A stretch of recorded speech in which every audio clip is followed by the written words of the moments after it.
These are the famous Turkish eggs that everybody wants to know the recipe. Irresistible and very easy to make. There's no secret. We'll use 8 units of cooked eggs and we're going to cut them in half this way, as you can see on the video. Meanwhile, there's no secret, guys. It's super easy to make. Healthy, yummy, and cheap to make, okay? There's nothing better than that. In a frying pan, let's put oil, and if you want a healthier thing, you can put like coconut oil, that it's even better. 1 chopped onion, and let's fry it very well. Let's go building layers here.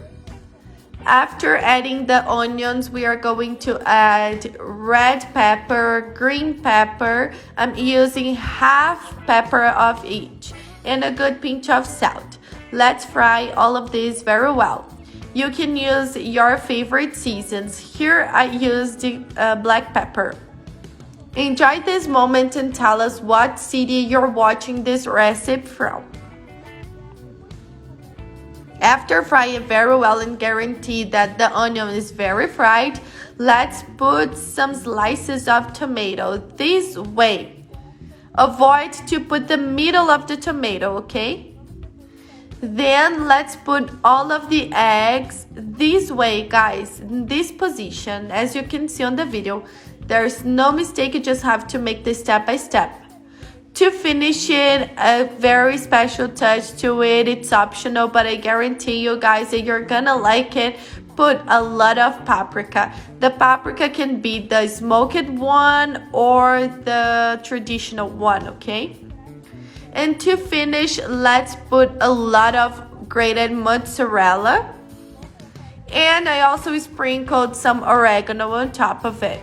And now you just have to cover it and wait in low heat for this cheese to be melted and cook a little bit the tomato. And our Turkish eggs are already done. Make it at your house, and I'm pretty sure that you and all of your family is gonna fall in love with this recipe. You're gonna wanna make it every single day. Because besides being super tasty, nutritional, is very healthy as well for an afternoon snack or even for a breakfast. And who doesn't like pepper? You just have to replace it, okay? You can put zucchini, carrots, peas. Use your creativity. Put in this recipe the ingredients you like the most, okay? Make it at your house and come and tell me what you thought about it. Kisses, and see you guys on the next video.